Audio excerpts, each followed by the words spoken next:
Allahabad high court ने अपने एक अहम फैसले में कहा कि उर्दू को किसी खास मजहब से जोड़कर देखना गलत है। हाई कोर्ट ने अपने फैसले में यह भी कहा कि उर्दू की तालीम उन इलाकों में भी दी जा सकती है जहां बहुत कम तादाद में मुसलमान बसते हों। उर्दू टीचर सनोबर की तरफ से दाखिल अर्जी पर समाअत करते हुए जस्टिस अश्विनी कुमार मिश्रा की बेंच ने रियासती हुकूमत को हुक्म दिया है कि वो इस सिलसिले में मुनासिब इक़दाम करे। वाज़ेह है कि योगी हुकूमत ने उर्दू टीचरों को उन इलाकों से हटाने और उनको उर्दू के बजाय दूसरे मज़ामीन पढ़ाने का हुक्म दिया है जहां मुसलमानों की आबादी 20% से कम है। बाज़ उर्दू टीचरों ने योगी हुकूमत के इस फैसले के खिलाफ इलाहाबाद हाई कोर्ट का दरवाज़ा खटखटाया है। सनोवर जो कि उर्दू अध्यापक था, उसकी सेवा समाप्त कर दी गई थी। सनोवर ने एक याचिका दाखिल कर माननीय उच्च न्यायालय में गुहार लगाई थी, जिसकी सुनवाई करते हुए माननीय न्यायमूर्ति अश्विनी कुमार मिश्र ने ये कहा कि किसी भी निरपेक्ष राज्य में ये नीति नहीं होनी चाहिए कि अगर मुस्लिम आबादी वहाँ 20% से कम है तो उर्दू टीचर की सेवा को समाप्त कर दिया जाए। कोर्ट ने कहा कि उर्दू एक भाषा है और वहाँ पर भी जहाँ पर मुस्लिम आबादी कम है उस भाषा को पढ़ाया जा सकता है। कोर्ट ने कहा कि किसी भी भाषा को क्षेत्र के साथ नहीं देखना चाहिए। कोर्ट ने इस पर राज्य सरकार से अपनी नीति का जवाब दाखिल करने के लिए आदेश किया है। बीजेपी राजस्थान के सदर सतीश पुनिया ने आज जयपुर में अक़लियती मोर्चा के साथ मीटिंग की। उन्होंने कहा कि गुज़श्ता मरतबा हुकूमत बनाने में अक़लियतों का अहम किरदार था, लेकिन वोट लेकर हुकूमत अक़लियतों को भूल गई। सतीश पुनिया से बात की हमारे जयपुर नुमाइंदे अरबाज अहमद ने। भाजपा प्रदेश अल्पसंख्यक मोर्चा की जो कार्यकारिणी की बैठक की गई है, अहम मुद्दों पर बातचीत की गई है। जो भाजपा के प्रदेश अध्यक्ष सतीश पुनिया यहाँ पहुंचे, अल्पसंख्यकों के मुद्दों पर बात की है। सर, आपने सरकार को घेरा है, पिछले 3 साल में क्या काम अल्पसंख्यक समाज के किए हैं और कई आपने सवाल भी किए हैं सरकार से और समाज को विश्वास में लेने के लिए भी कई वादे भी किए। देखिए, 70 साल की राजनीति में 50 वर्षों तक कांग्रेस पार्टी को अवसर मिला, खासतौर पर अल्पसंख्यक बिरादरी को उन्होंने वोट बैंक के नज़रिए से देखा। तो प्रश्न ये खड़ा होता है कि 50 सालों में मुस्लिम की दशा सुधरी क्यों नहीं। राजस्थान का ही उदाहरण है कि मदरसों को यदि प्रमोट नहीं किया तो सर्वाधिक बच्चियों के ड्रॉप आउट राजस्थान में ही है। ये नीयत को दिखाती है, बस्तियां मलिन हैं, उनके विकास के लिए कोई काम नहीं हुआ, केवल वोट बैंक की निगाह से और केवल भारतीय जनता पार्टी के विचार से डराने की कोशिश की। दूसरी तरफ प्रधानमंत्री मोदी जी और उससे पहले वाजपेयी जी ने भी निरपेक्ष तरीके से काम की। APJ अब्दुल कलाम साहब का राष्ट्रपति बनना इस मिथक को तोड़ने जैसा था। और जो प्रधानमंत्री मोदी जी ने जो सबका साथ, सबका विकास और विश्वास की जो बात कही है, वो इससे प्रूव होती है, इससे प्रत्यक्ष रूप से साबित होती है कि जनधन से लेके, उज्ज्वला से लेके, आयुष्मान से लेके, शौचालय से लेके, आवास से लेके तमाम जो नीतियां थी, उस नीतियों का लाभ निरपेक्ष तरीके से समाज के हर तबके को मिला, जिसमें मुस्लिम समाज भी शामिल है। बहुत बहुत शुक्रिया आपका। तो ये हैं सतीश पुनिया, जो कि राजस्थान में अल्पसंख्यक समाज को लेकर के, पूरे प्रदेश की कार्यकारिणी को लेकर के आज बातचीत कर रहे थे। तमाम लोगों से, कार्यकर्ताओं से बातचीत की और सरकार को उसके वादे याद दिलाए, जिन वादों के बुनियाद पर उन्होंने पूरे वोट लिए थे और काफ़ी एक बड़ा जो है परसेंटेज वोट का हासिल करने के बाद में राजस्थान में सरकार बनाई थी। सरकार बनाने के बाद में 3 साल गुजर गए, अल्पसंख्यकों से जो वादे किए गए थे वो पूरे नहीं किए गए। अब भाजपा सवाल कर रही है कि उन वादों का क्या हुआ।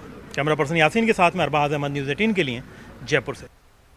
शिमाल मशरक़ी रियासतों के लिए मखसूस ईशान उदय स्कॉलरशिप स्कीम में बेज़ाब्तियों का इंकशाफ हुआ है। शिमाल मशरक़ी हिंदुस्तान के तलबा को आला तालीम के लिए हर साल UGC की जानिब से ईशान उदय नामी स्कॉलरशिप दी जाती है। विक्टोरिया कॉलेज के 645 तालिबात को स्कॉलरशिप मिली। नेशनल स्कॉलरशिप पर जो तफसीलात दी गई हैं, उनके मुताबिक इस कॉलेज के 271 तलबा रियासत त्रिपुरा से ताल्लुक़ रखते हैं, जबकि 374 तलबा असम रियासत से ताल्लुक़ रखते हैं। बेज़ाब्तगी की इस कड़ी में Medak institute of technology and pharmacy, Saint Paul college of management and information technology शामिल है। 1 दर्जन से ज़्यादा कॉलेज और इंस्टीट्यूट हैं जिनके तलबा और तालिबात ने उम्मीद से कहीं ज़्यादा तादाद में स्कॉलरशिप हासिल की है।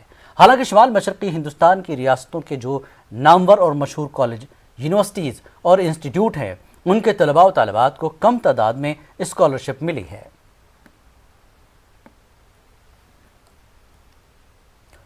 मजहबी रहनुमा मौलाना सैयद सैफ अब्बास नकवी ने एक बयान जारी करते हुए मुहर्रम के सिलसिले में ज़िला इंतज़ामिया की तरफ से उत्तर प्रदेश में ताज़िया बनाने वालों पर जो सख्ती की जा रही है, इस पर इजहार अफसोस किया। मौलाना ने हुकूमत से अपील की है कि वह सभी अजला में हुक्म जारी करे कि ताज़िया बनाने के कारीगरों का रोज़गार न छीना जाए और परेशान न किया जाए। मुख्तलिफ मकामात से हमारे पास टेलीफोन ये आ रहे हैं, कई ज़िलों से फ़ोन आए हैं कि ताज़िया बनाने नहीं दिया जा रहा है। जो ताज़िया बनाने वाले कारीगर हैं और जो ताज़िया हदिया करने वाले लोग हैं उनको परेशान किया जा रहा है, उनका उत्पीड़न हो रहा है। पहले ताज़िए को समझा जाए। देखिए, ताज़िया जो है उसमें और कोविड-19 से रिलेशन में कोई प्रॉब्लम नहीं है। जैसे दुनिया की सारी चीज़ें लोग खरीद रहे हैं और लोग बेच रहे हैं, वैसे ही ताज़िया भी लोग रखेंगे और हदिया करेंगे। क्योंकि ताज़िए को ये उनका कॉन्सेप्ट कि ताज़िया 50 फुट का होता है, ये गलत है। ताज़िया 1 फुट का भी होता है, 2 फुट का भी होता है, 5 फुट का भी होता है, 7 फुट का भी होता है और 50 फुट का भी होता है। लिहाजा जब ताज़िए के जुलूस पे पाबंदी है, तो अब अगर कोई ताज़िया खरीदता है और ताज़िया बनाता है तो वही वाला खरीदेगा ना कि जो वो उठा सके, जिसकी गवर्नमेंट ने परमिशन दी है। तो उस ताज़िए को बनाने से क्यों रोका जा रहा है, उस ताज़िए को हदिया करने से क्यों रोका जा रहा है। लिहाजा मेरी सरकार से अपील है, हमारी योगी गवर्नमेंट से अपील यही है, निवेदन है कि रोजगार न छीने इन गरीबों का। यूं ही गरीब जनता, उसका रोजगार चला गया है, भूखे मर रहे हैं लोग। लिहाजा जिन लोगों का रोजगार ताज़िए से जुड़ा हुआ है, जो इसमें कुछ पैसे कमा लेते हैं, उनके रोजगार के ऊपर रहम किया जाए। महाराष्ट्र की इत्तेहादी हुकूमत को अक़लियतों के वोट चाहिए, वो उन्हें उनका हक देना नहीं चाहती। इसका अमली नमूना महाराष्ट्र पब्लिक सर्विस कमीशन में मेंबरान के सिलेक्शन में देखने को मिल रहा है। औरंगाबाद से एमआईएम के रुकन पार्लिमान इम्तियाज जलील ने रियासती हुकूमत पर यह इल्ज़ाम आयद किया। उनका कहना है कि एमपीएससी के लिए 7 नामों की फहरिस्त रवाना की गई थी, जिनमें 2 मुस्लिम नाम भी शामिल थे, लेकिन रियासती गवर्नर से सिर्फ 3 नाम पर ही दस्तखत क्यों करवाई गई। एमपी जलील ने इल्ज़ाम आयद किया कि एमपीएससी में जैसे इदारे में अक़लियतों की नुमाइंदगी को जानबूझकर नज़रअंदाज किया जा रहा है, वह भी ऐसे वक्त जब अनकरीब हज़ारों अफराद के सिलेक्शन होने हैं। इस बार हमें यह बताया गया है कि 7 मेंबर्स को फाइनलाइज किया गया था जो एलिजिबल थे एमपीएससी के लिए। वो 7 में से 2 मेंबर्स जो थे वो मुस्लिम्स थे और वो मुस्लिम्स हाईली क्वालिफाइड थे, एलिजिबल थे, एक प्रोसेस के जरिए तो उनको क्वालिफाई किया गया था। लेकिन जब गवर्नर के पास लिस्ट गई तो बताया गया कि सिर्फ 3 लोगों का नाम भेजा गया अप्रूवल के लिए और दोनों जो मुस्लिम नाम थे वो मुस्लिम नामों को ड्रॉप कर दिया गया है। हमारा ये कहना है कि क्या अभी फिलहाल कांग्रेस की सरकार है, राष्ट्रवादी की सरकार है, शिवसेना की सरकार है, तो इनको क्या सिर्फ मुसलमान है तो सिर्फ इलेक्शन के वक्त में अब याद आएंगे। पब्लिक सर्विस कमीशन में मकसूद अहमद खान को इसलिए शामिल करना चाहिए कि वहाँ पर जो है तो मुसलमानों की नुमाइंदगी हो, इसीलिए। और फिर कल को अगरचे कभी नहीं कोई हुआ, आप हर समाज के हर जात का है उसके अंदर, एक मुसलमान भी उसके अंदर है, हर कमेटी में इससे पहले भी थे और अभी भी रहना चाहिए। इसीलिए कि गवर्नमेंट को कल को बोलने में आता है कि आपका आदमी था और आपका जो हमारे को भी समझ में आना ना, दूध का दूध पानी पानी। हम तो ये सोचते हैं क्यों नहीं लिया गया, हम ये है करके। अब हमारा कभी मुस्लिम नुमाइंदा रहा वहाँ तो हमारे को आसानी रहेंगी। मुसलमान सीएए गाँवकशी पर पाबंदी के कानून का इस्तकबाल करें। इन कवानीन से मुसलमानों को परेशान होने की ज़रूरत नहीं है। बीजेपी अक़लियती मोर्चा के कौमी सदर जमाल सिद्दीकी ने बेंगलुरु में ये बात कही। जमाल सिद्दीकी ने कर्नाटक अक़लियती मोर्चा की मजलिस आमला का इफ्तिताह किया। वज़ीर आला बसवराज बोम्मई को इजलास का इफ्तिताह करना था, लेकिन वज़ीर आला ने इजलास में शिरकत नहीं की। हुकूमत की जानिब से वज़ीर बराए आला तालीम अश्वित नारायण ने शिरकत की। अश्वित नारायण ने कहा कि इनकी हुकूमत अक़लियतों की तालीमी और माशी तरक्की के लिए हर मुमकिन कोशिश करेगी। अगर 85% लोगों को सीए से तकलीफ नहीं है तो हम 15% क्या तकलीफ है, कौन सी हमारी ज़मीनें ले रहे हो आके। और जो सीए बना है 2019 तक जो लोग आए हैं बाहर देशों से, उनको नागरिकता देने की बात कर रही है। और मैं तो ये कहता हूँ मुसलमान को स्वागत करना चाहिए, क्योंकि जब पाकिस्तान बना था तो यहाँ के मुसलमानों को पाकिस्तान जाना चाहिए था, लेकिन जो मुसलमान यहाँ रहना चाहता था हमारे हिंदू भाइयों ने स्वागत किया, उनको उनकी रक्षा की, उनको रोजगार दिया, उनको भागीदार बनाया। आज मुसलमान बराबर का भागीदार है। इसमें निर्णय ले गया और इस तरह अल्पसंख्यक लोगों को मजबूत करने के लिए जो भी कार्यक्रम सरकार बनाने हैं, programmes have been given by government of Karnataka or government of India, we need to take it forward and reach out to all the minority community members, citizens, and ensure they get the best of the benefits out of these programs. इसमें क्या है कि एक नुमाइंदा हमारा भी हो, और इसके लिए हमें भी तो तैयार होना चाहिए ना। खाली एक खास थोड़ी बचती है, और हमारी तरफ से भी बहुत से खामियां हैं, तो खामियों को जो है दुरुस्त करने के बाद में जो है हम भी सीना ठोक के पूछ सकते हैं ना कि भाई हमें भी एक नुमाइंदे। और पूछने से पहले भारतीय जनता पार्टी एक ऐसी पार्टी है जो घर से बुला के जगह देते, सीट देते हैं, टिकट देते हैं। खास बात इंडिया में एक बार फिर आपका खैर मकदम है। ऑल इंडिया पसमानदा मुस्लिम महाज की लखनऊ में प्रेस कॉन्फ्रेंस हुई। प्रेस कॉन्फ्रेंस में आइन की दफ़ा 341 पर मजहबी पाबंदी हटाने का मुतालबा किया गया। साथ ही कहा गया उत्तर प्रदेश के लोगों को नाइंसाफ़ी और हक तलफी के खिलाफ बेदार किया जाएगा। महाज ने रियासती सदर की क़यादत में तहरीक को वसअत देने का भी फैसला किया है।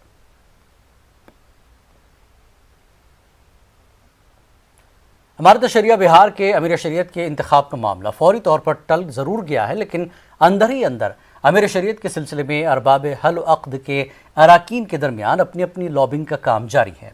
अमीर शरीयत के उम्मीदवार में से एक मौलाना अनीसुर रहमान कासमी का कहना है कि अमीर शरीयत ऐसा शख्स होना चाहिए जो खुद आलिम हो, साथ ही सियासी व समाजी तौर पर भी उसका असर हो, ताकि अमीर शरीयत बनने के बाद वह इमारत के कामों को आगे बढ़ा सके।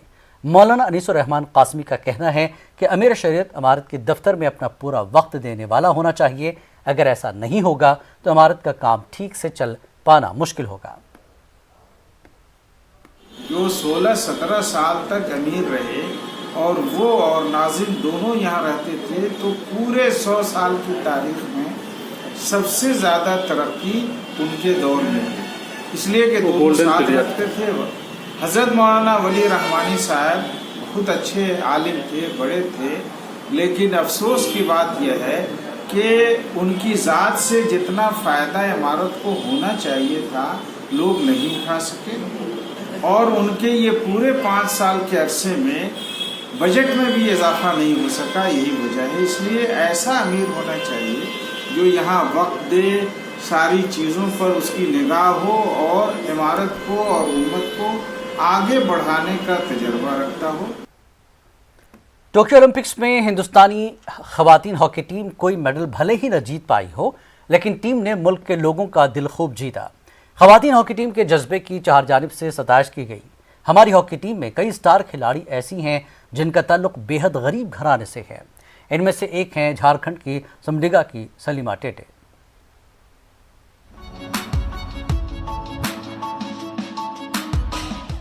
हिंदुस्तान की स्टार हॉकी खिलाड़ी सलीमा टेटे नहायत गरीब घराने से ताल्लुक़ रखती हैं। सलीमा टेटे सिमडेगा की बड़की चापर गांव की रहने वाली हैं। आप इनके घर को देखकर बखूबी अंदाज़ा लगा सकते हैं कि ये और इनके घर वाले किन मुश्किल हालात में अपनी ज़िंदगी गुजार रहे हैं। ताहम ये मुश्किल हालात सलीमा टेटे के जज्बों और हौसलों को कमज़ोर करने में नाकाम रहे, और इस आदिवासी बेटी ने न सिर्फ अपने घर वालों बल्कि पूरे मुल्क का सर फख्र से बुलंद कर दिया, और इस बात को फिर से साबित कर दिखाया कि अगर कुछ करने की ठान ली जाए तो मुश्किल हालात से निकलकर भी लोग कामयाबी का झंडा गाड़ ही देते हैं। सलीमा टेटे ने जिस तरह गुर्बत से निकलकर मुल्क और हॉकी टीम की नुमाइंदगी की, वो हर बाअज़्म लड़की के लिए हौसला देने वाली बात है। हालांकि इनके घर की गुर्बत और इनके बेहतर मुस्तकबिल के लिए आवाज़ें भी उठ रही हैं। सिमडेगा हॉकी एसोसिएशन के सदर मनोज कोनबेगी ने मुतालबा किया है कि सलीमा टेटे को ग्रेड 1 की नौकरी दी जाए। सलीमा रेलवे में फ़िलहाल बरसरे खिदमत हैं, लेकिन मनोज चाहते हैं कि इन्हें क्लास 1 अफसर बनाया जाए। उन्होंने झारखंड हुकूमत की जानिब से पुख्ता मकान और 50 लाख रुपए के इनाम के ऐलान का खैर मकदम किया है। साथ ही ये मुतालबा भी किया है कि सलीमा को ऐसी नौकरी दी जाए जिससे कि दूसरी लड़कियों का भी हौसला बढ़े। साथ ही हॉकी की उभरती खिलाड़ियों के लिए बेहतर सहूलतें फराहम की जाएं। जब सलीमा के टेटे के खेल को प्रधानमंत्री सराह रहे हैं, उनका खेल इतना अच्छा प्रदर्शन है। सिमडेगा जिला की प्रथम बेटी है जो ओलंपिक में खेली है, वो अभी रेलवे में नौकरी कर रही है। उनको सम्मान मिलना चाहिए, लेकिन सिर्फ पैसे से सम्मान ना मिले, पैसा आता जाता रहता है। सम्मान तब कहलाएगा जब वो जिस पद में है उससे बड़े पदों में गजेटेड रंग का नौकरी मिले, राज्य सरकार दे, केंद्र सरकार दे। लेकिन जो देश के लिए प्रतिभावान बेटी है, जो सम्मानीय बेटी है, उसको सम्मान के साथ जिस विभाग में भी काम करे उसे पदाधिकारी रैंक में नौकरी मिले, ना कि 3rd ग्रेड में 4th ग्रेड में नौकरी ही रहे, क्योंकि उससे उसका सम्मान नहीं होगा। उससे कम जो प्रतिभावान लोग हैं उनके नीचे काम करने का उसे मौका ना लगे, यही मेरी सरकार से मांग है। मनोज कोनबेकी का मुतालबा ये भी है कि सलीमा के बड़की चापर गांव को सोलार लाइट से जगमगा दिया जाए और गांव को तमाम जदीद सहूलतों से आरास्ता कर दिया जाए, ताकि लोग देखें कि गांव की बेटी जब मुल्क के लिए खेलती है तो गांव की कितनी तरक्की होती है। इससे दूसरी लड़कियों को भी हौसला मिलेगा। Bureau report, news 18 Urdu. Ghaziabad की साइबर पुलिस ने 15,56,000 की धोखाधड़ी करने वाले गिरोह का पर्दाफाश किया। पुलिस ने गिरोह के 4 अफराद को गिरफ्तार किया है। पुलिस के मुताबिक गौरव गुप्ता नामी शख्स की बैंक खाते से ये रकम निकाली गई थी। देखिए, जनपद गाजियाबाद के साइबर सेल में कंप्लेंट आई थी लगभग 16 जुलाई को कि गौरव गुप्ता नाम के मधुबन बापू धाम के एक व्यक्ति हैं जिनके अकाउंट से लगभग 15,56,000 का फ्रॉड हो गया है। इसमें जांच करने के उपरांत मधुबन बापू धाम में एक मुकदमा लिखा गया था। उस मुकदमे की जांच के और विवेचना के फलस्वरूप हम लोगों ने 4 अभियुक्तों को गिरफ्तार करा है, जिनका नाम भानु शर्मा, त्रिलोक शर्मा, विपिन राठौर और दीपक है। इनका जो मॉडस ऑपरेंडी था, ये इस वाले पर्टिकुलर केस में गौरव गुप्ता जी ने अपना जो इंटरनेट बैंकिंग का मोबाइल नंबर था, इन्होंने अपना ये इस्तेमाल करना बंद कर दिया था, जिसके फलस्वरूप ये जो नंबर था ये विपिन राठौर को अलॉट हो गया था। इसके अलॉट होने के बाद दीपक नाम के व्यक्ति ने इनका वेबसाइट से आधार लोड करके उस पर फ़ोटो लगा के विपिन की इंटरनेट बैंकिंग दोबारा से बैंक ऑफ बड़ौदा की चालू करवा के इनके 15,56,000 रुपये से लगभग इन्होंने काफ़ी पैसे की शॉपिंग कर ली, जिसमें इन्होंने सेकेंड हैंड आर्टिकल गाड़ी खरीद ली थी और कुछ अप्लाइंसेस खरीदे हैं, इलेक्ट्रॉनिक अप्लाइंसेस और मोबाइल फ़ोन। कर्नाटक के रायचूर में जय कर्नाटक नामी समाजी तंजीम के नुमाइंदों ने मकामी बल्दिया के जनरल बॉडी इजलास में मजीद 155 सैनिटरी वर्कर्स को लेने की गैर ज़रूरी करारदाद की मजम्मत की है। जय कर्नाटक तंजीम के लीडर शिव कुमार यादव ने कहा कि पहले से ही रायचूर बल्दिया के तहत 436 वर्कर्स का काम कर रहे हैं। उन्होंने कहा कि हर महीने फी म्यूनसिपल वर्कर को 18,000 रुपये उजरत मुकर्रर की गई है, लेकिन आबादी के लिहाज से रायचूर शहर के लिए इतनी तादाद में म्यूनसिपल वर्कर्स की ज़रूरत नहीं है। रायचूर में क्लीनिंग के वास्ते अब ऑलरेडी गवर्नमेंट से अलॉटेड होके 426 जने वर्कर्स है। इसके अलावा 155 लोगों को फिर लेने का इसमें निर्णय लिए सो है। ये सरासर पैसा लूटी करने का सीधा तरीका अपना लिए सो है, क्योंकि ये जो सेंसस 2018 के हिसाब से 2.5 लाख लोग रायचूर सिटी में रहते हैं, मगर वो हिसाब से 376 लेबर रना बोल को गवर्नमेंट ही बोलता। यहाँ पर ऑलरेडी 72 मेंबर्स एक्सेस है, यानी 436 मेंबर्स है वर्कर्स। इसके अलावा अब 150 लोगों को लेने के चक्कर में, यानी इसमें एक लेबर के हिसाब से मंथली सैलरी 18,000 बोल को मेंशन कर को ये लोग पास कर। पार्लियामेंट में अवान की कार्रवाई को न चलने देने के मामले में बीजेपी और कांग्रेस एक दूसरे से ताउन कर रहे हैं। ये इल्ज़ाम एमआईएम के रुकन पार्लियामान इम्तियाज़ जलील ने आयद किया। उनका कहना है कि मुल्क के सामने कई अहम मसाइल हैं। पेगासस जासूसी से लेकर कोरोना में अमवात और महंगाई में बेतहाशा इजाफा, गिरती मईशत जैसे सवालों पर हुकूमत को घेरा जा सकता है, लेकिन कांग्रेस और बीजेपी की मिली भगत से ऐवान की कार्रवाई हंगामों की नज़र हो रही है।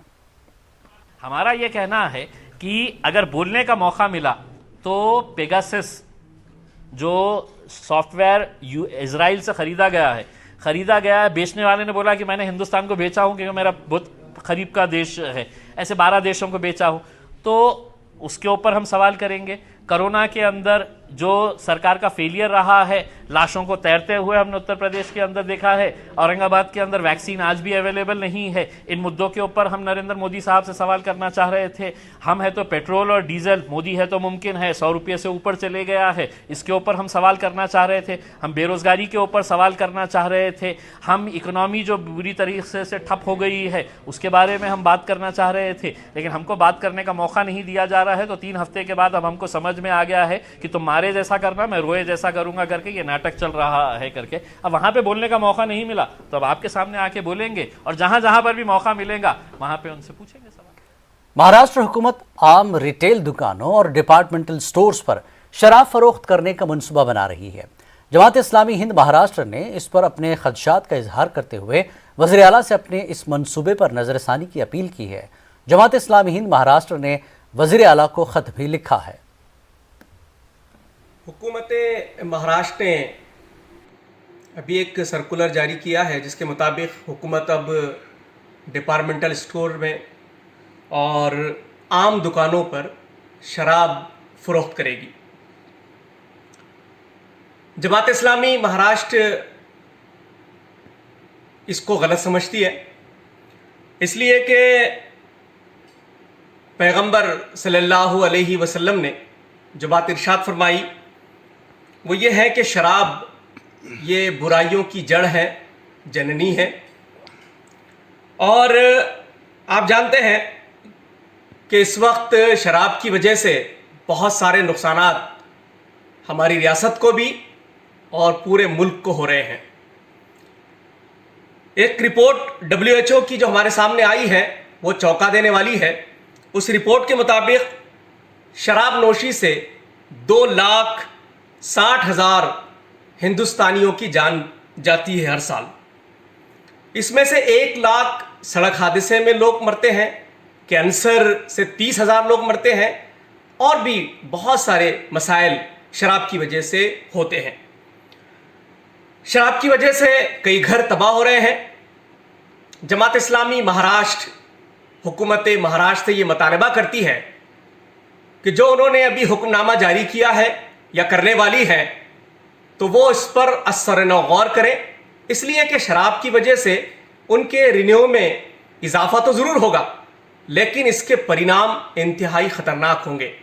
हम हुकूमत महाराष्ट्र से ये अपील करते हैं कि वो छोटे मुनाफे की बुनियाद पर रियासत का कोई बड़ा नुकसान न करे। एक मरतबा कानपुर में शिया और सुन्नी बरादरी के लोगों ने उत्तर प्रदेश के DGP के जरिए जारी की गई गाइडलाइंस पर एतराज़ जताया था और मुश्तरका प्रेस कॉन्फ्रेंस करते हुए इंतजामिया की मीटिंग में शिरकत न करने का फैसला किया था। कानपुर के पुलिस कमिश्नर असीम अरुण का कहना है कि मजहबी मकामात पर सिर्फ 50 अफराद के जमा होने की इजाज़त है और किसी भी तरह के जुलूस निकालने की इजाज़त नहीं है। इस मामले पर पुलिस कमिश्नर से हमारे नुमाइंदे संदीप सविता ने बातचीत की।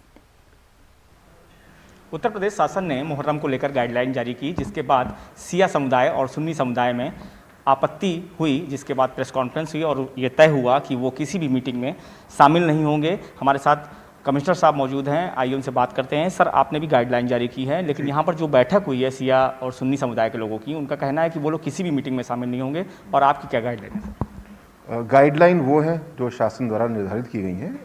सिंपल तौर पे अगर देखें तो किसी भी धर्मस्थल में 50 से लोगों के एक साथ एकत्रित होने की अनुमति नहीं है, यानी कोई मजलिस या ऐसा कोई कार्यक्रम है वो धर्मस्थल पे हो सकता है। इसके अतिरिक्त जैसा सभी त्योहारों में किया जा रहा है, किसी भी प्रकार का जुलूस, कोई मेला, कोई दंगल और कोई ऐसे जो करतब होते हैं, इनके ऊपर प्रतिबंध है और सभी लोगों ने इसको माना भी है।